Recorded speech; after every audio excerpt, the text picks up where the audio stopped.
Would have been living on social welfare. Some of them would have had disabilities, some were ex-offenders.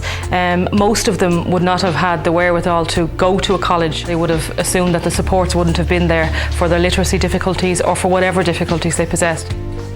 Students with difficulties in this project are provided with a range of technologies and supports to enable them to fill their full potential. We would have software like JAWS for students who are visually impaired. We would provide transport for students who have physical disabilities. We provide literacy support for students who have difficulties around reading and writing. The E4 project really came on board because we went out and we got these people and said, you can go to college and we'll provide the supports for you, be it financially, emotionally, whatever supports you need. The focus is shifting from how teachers teach to how students learn. This was very much a key of the project, of the E4 project, was the whole area of developing new teaching and learning methodologies. A lot of the focus of the project was very much on in-service training, providing continuing professional development for teachers.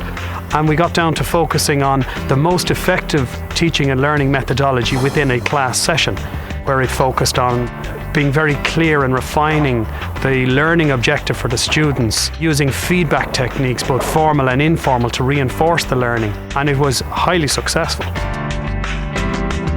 One of the key aims of this programme was to educate lecturers in ways of teaching, simple tools that they can pick up and use whenever they need to increase the engageability they have with their classes. The key idea behind the project is to teach in a range of ways, and every student will have the opportunity to excel. I used group work a lot just as a teaching method with the students, maybe to get them working in groups and have maybe a more louder person with a quieter person as well. And on the subject of maybe taking notes and all that, I had minimal note taking with my students because a lot of them physically weren't able, maybe even to hold a pen on their own. So you would have to find ways of teaching them that didn't highlight their disability and focus on what they can do, more so than telling them what they can't do. Lecturers can put their notes online.